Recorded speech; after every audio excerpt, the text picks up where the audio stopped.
his normal fare where you typically see that mortar come out, maybe trying to be a little unpredictable here with it all on the line. 46 plays has Mugi done in CRL with the Hog Rider. Tesla, the building of choice here in 2023 World Finals. And Pedro varying position right out the gate, getting the correct read that almost certainly he is not against the tornado.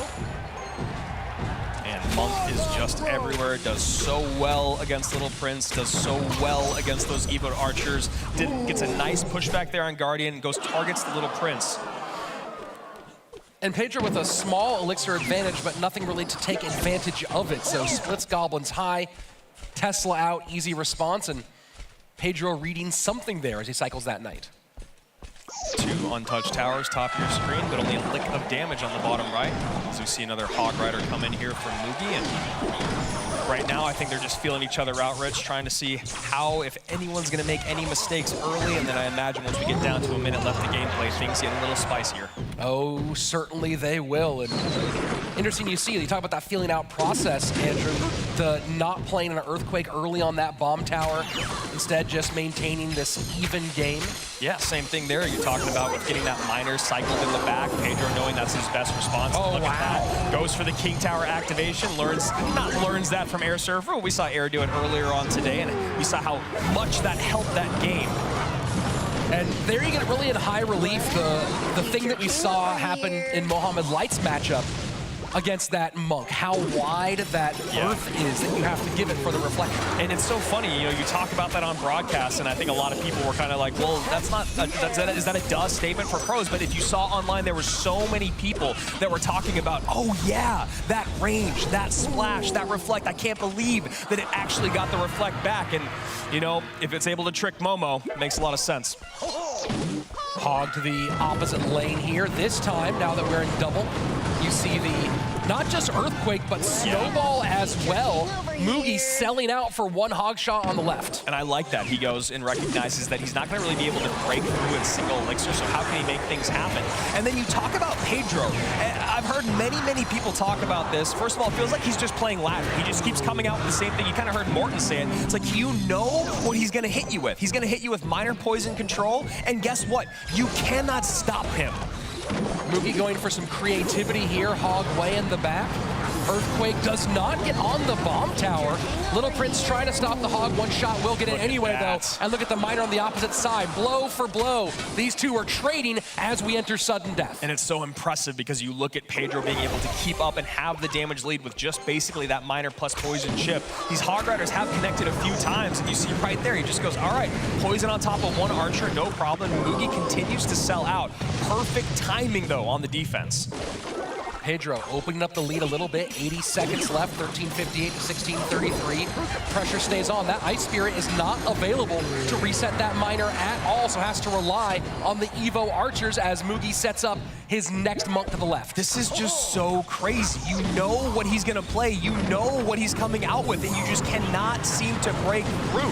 You know, you think you maybe just go straight up counter for minor poison, but look at this, perfect defense after perfect defense. Mugi trying to beat the cycle.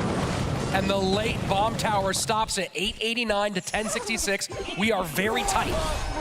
Guardian plus Little Prince at the bridge. Miner now to the back. That's it, Rich. That's tower down. That's tower down. Little Prince ticking away and staying up, and that's it.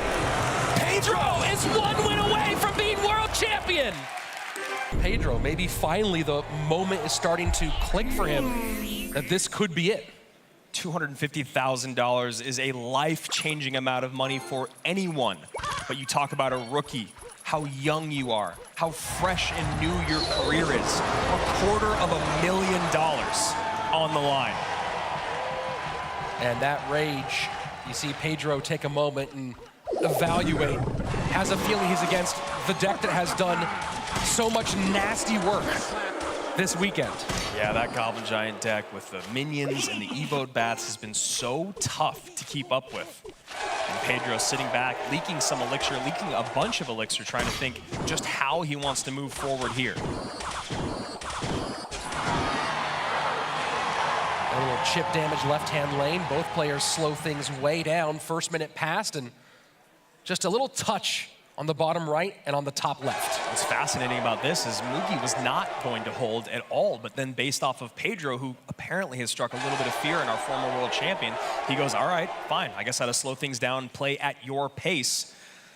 And just several seconds away from getting into that double elixir and figuring things out moving forward. Well, Mugi just got beat by Pedro with Electro Giant not 20 minutes ago, maybe half an hour ago. So he's sitting here seeing the Evo Archers and the Barb Barrel and wondering if he's about to suffer the same fate once more. And 17 seconds remaining before we get to double elixir, and you can imagine this is going to be a hot and heavy last minute of regulation. Again, Mugi back against the wall, facing elimination. Pedro with lives to give, with a set to give. One game away from glory. And Team Bowler goes wild. Not sure if that smile from Mugi was in response to the cheers. And it's Bowler plus Mega Knight.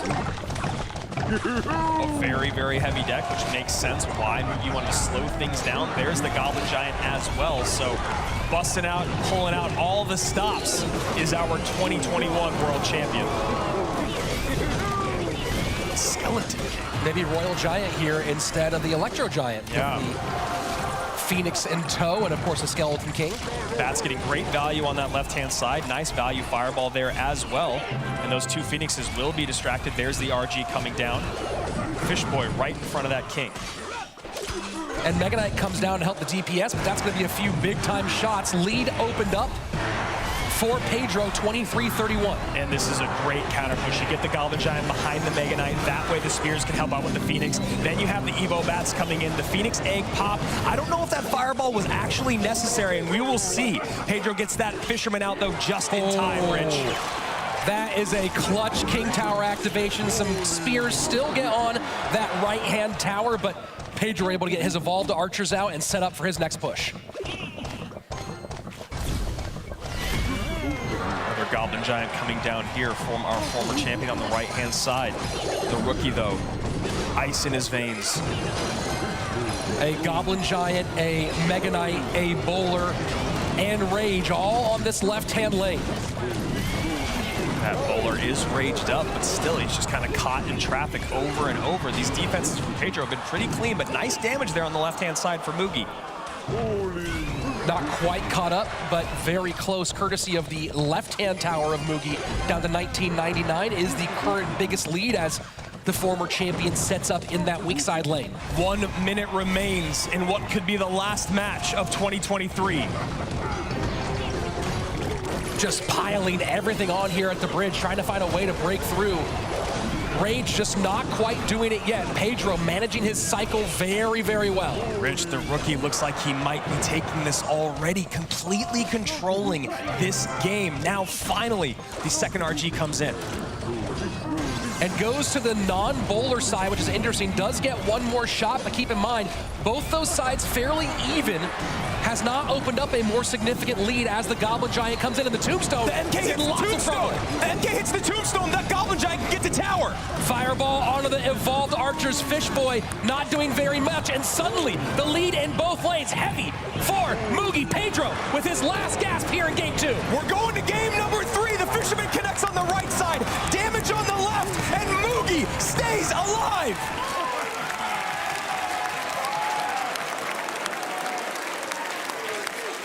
And you saw Pedro Archers, so a different variation would be necessary.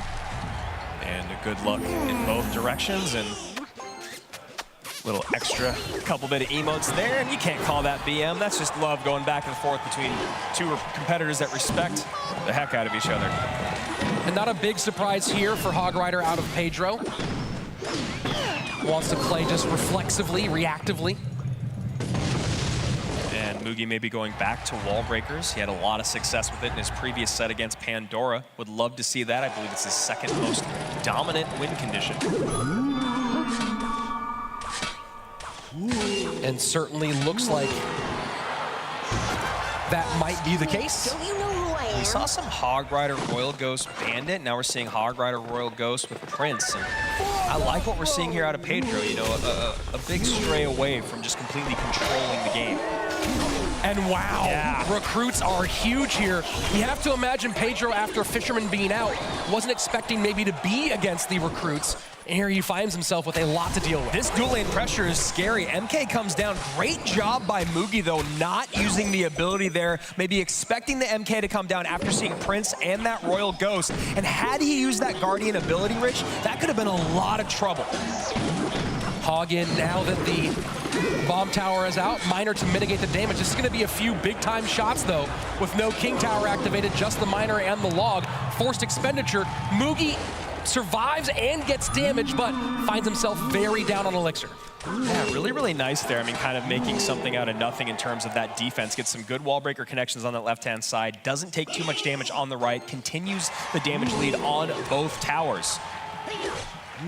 Excellent little kite there from the Spear Goblins. Yeah. But as we go into double Elixir time, Mugi just getting a little bit more chip here.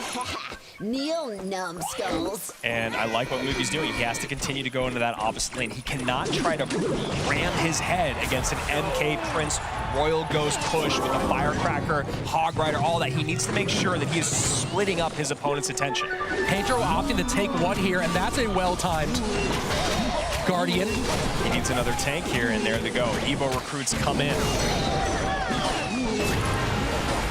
And that will open up some damage for Pedro, but Mugi now putting tons of work in on both lanes. Arrows finally come out, and Pedro stops some wall breakers. 16:33, 22:96, 15 seconds remain here in regulation of game number 3.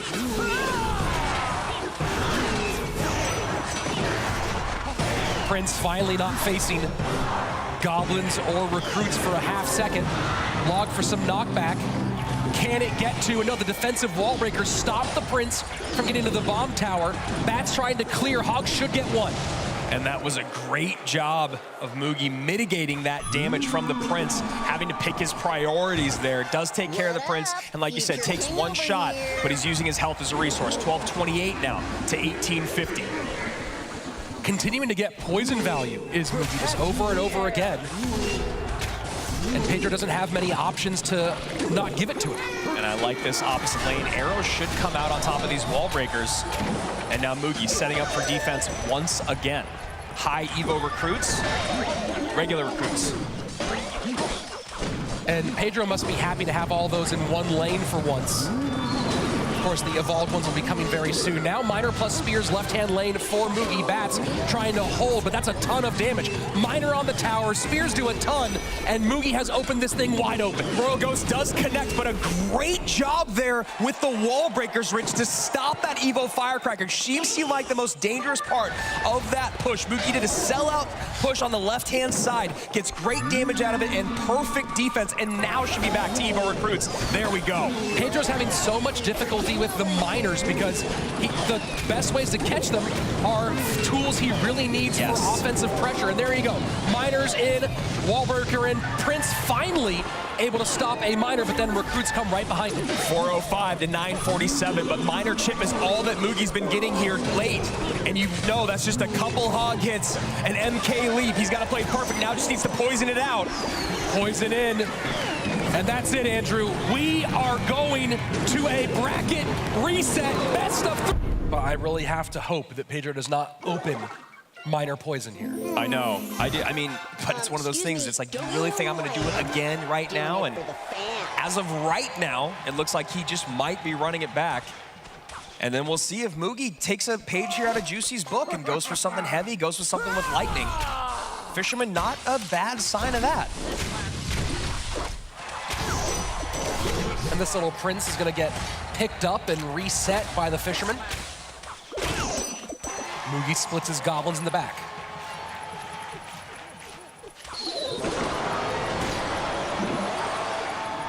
And here we go. It's Mortar game number 1. And Gob Giant right into it. What up, future king? And as a Mortar player, this isn't a great spot to be in, but you do have that little Prince to help everything out. And Valkyrie, we have not seen a lot of her in this competition, and you see Pedro bringing it out in the biggest moments. And opting to save the elixir and not call in the Guardian throughout that whole exchange. Happy to sacrifice a little bit of damage. Oh, and now he has an opening to do it. Those bats stop it. Now we see a miner going behind. Is that a small mistake? No, Mugi has some decent defense for it. Bats for both, but Evo Mortar for Pedro. Evo Bats for Mugi as he mortars to the opposite lane. And Little Prince, a great response to that. And you see Pedro maybe playing a little bit too similarly to how he has in the past. You knew he was going to get doubled down. You knew he was going to try to protect the mortar. Mugi immediately pulls the trigger on that Guardian and gets some good damage out of it. This might be the second or third time Valve's been played all weekend. Yeah. It's very interesting to come out in this moment. And Mugi maybe opting to take some damage. He knows Mortar is out of cycle. He knows he can double down on this push. And if his opponent is able to cycle all the way back around, Mugi's thinking he could take advantage of that with his spell power. There we go. Evo Mortar at the bridge. You knew it was coming.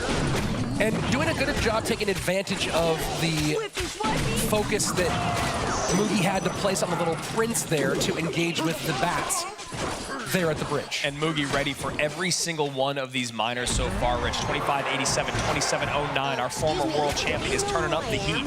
Fireball Rage on top. You know it's coming. Oh, boy. That is brilliant. Boy. Bats in. They are being tanked for by the Guardians, so they will survive for a while. And to pick up a game off of Pedro while he's playing miner is such a huge swing in momentum. Oh, and look at that, predictive miner, Rich. And the snowball behind. Will this be enough to get Mortar on tower? No, Goblin Giant goes to the opposite lane. Pedro trying to protect, but that Mortar's not going to get as much as he would like. Yeah, maybe just a little bit too much. All of us Mortar players have been there before. You want to double down at the bridge. You want to make sure you can get that connection, but look at that right-hand tower. Mugi is so happy to eat those maybe 2 Mortar shots. No, takes 1 down to 1060. Take some to give some, and now the Mega Knight comes out. Mugi maybe realizing that Pedro struggled against the range plays. This time not throwing the bowler in here as well. And I love this play because the worst thing that happens when you cycle those goblins, Rich, is you can't pick up a miner. But look at the push on that right-hand side. Devastation, 884, 90 seconds left. And Mortar has just not had the magic that's carried Pedro thus far. A very nice Goblin Giant. I was kind of looking at the elixir bar there of Mugi, wondering how he wanted to respond. He has played this absolutely perfectly. 1981 now to 884.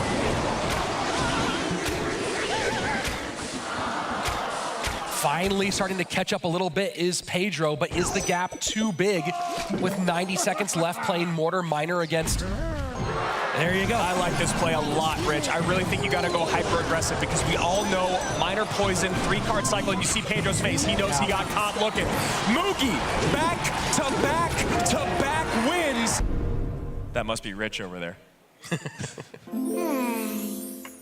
And Pedro may be just trying to get some emotes out just so his fingers do something and he feels a little more comfy. Yeah, I mean, comfort is what he needs. He doesn't have his comfort deck. He loses with it in game 1. He has the advantage in the previous set. And now all of a sudden, a man that's been here before is just 5 minutes away from glory. And it's interesting, Andrew, we've taken the whole weekend without really any real staring contests. And then here today, in the last couple of matches, we've seen not 1, but 2. And you wonder how much of that is actually nerves, right? You know, you go back to that other game where Mugi's playing basically a 4.0 average elixir cost. And Pedro then looking, hindsight is 2020, always you go, should I have just been a little bit more aggressive in single? Because that beatdown push in triple maybe would have just been less easy for him to pull off. Mugi cycling arrows just to maybe get the right cards in his hand. A little chip damage there to open things up. 40 seconds left until we get to our double elixir time.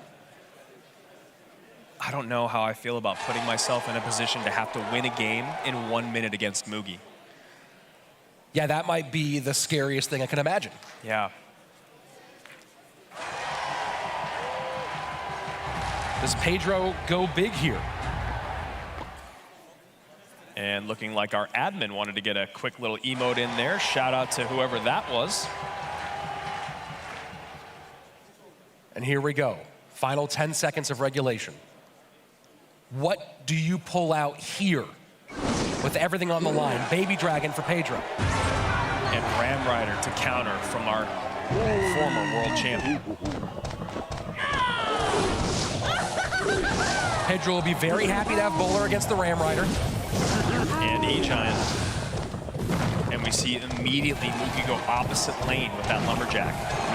He's been so good at knowing when to do that. And back around to arrows soon should be Mugi. And there we go. This is a pretty great E-Giant on that right side. It just ate Mugi's entire defense up. And now right back to it. Opportunistic Mother Witch at the bridge. Oh boy. Tombstone out, Ram Rider in. Doesn't even need the arrows, and that's a big connection. And the archers aren't following the E-Giant, so they might do a little pressure on the left-hand side, but they really aren't very helpful right now. No, I think you just straight up ignore them. Recruits will do more than enough. And they absolutely do. Electro Giant shredded. Now Bowler having to deal with this push on the right-hand side. E-Giant to pull. And Kite here in the middle. Mother Witch in response by Mugi. Decent damage there from the recruits on the E-Giant, but you obviously want just a little bit more of it. Anti-lightning positioning there with the God Cage. Nice play, and Lumberjack high enough to where you're not comfortable to pull the trigger on that lightning. Arrows plus poison covering both phases of the archers. And one of the most under-celebrated cards defensively in the game is that Mother Witch, because she's able to put in a little bit of damage and then make those piggies tank for her. And right now, she's getting so much value from this Tombstone Ridge. I think Pedro needs to be a little bit more cautious about just cycling that Tombstone. He's not being very conservative here. NATO does hold, though. He has E-Giant plus Archer on the left, Bowler plus Archer on the right. That Electro Giant not going to get much for him. And recruits back in. Only 1 minute remains here. Mugi basically untouched. 58 seconds away from being a repeat world champion unless Pedro can turn things around and turn them around quick. Pedro needs to get a Tombstone down. Instead, he's letting the E-Giant stun. E-Giant stun should completely give Pedro great opportunities against that Ram Rider, as every time it snares, ends up hurting itself. But so far, that has not been the story. And now you can see Mugi turn up the heat on that right-hand lane if he'd like. Tombstone out early, maybe a high Mother Witch. Just has to go defense. Electro Giant behind, and the archers are not far enough away to totally ruin that Lumberjack. Lightning in, and the arrows clear. One evolved archer still alive. Rich. Mugi is moments away, 27:35, 23:03, and I believe we might have our first ever repeat world champion, and that is it. 2021, 2023, champ, that's Mugi. He had not lost a game until earlier today when he ran into Pedro. Pedro is the only person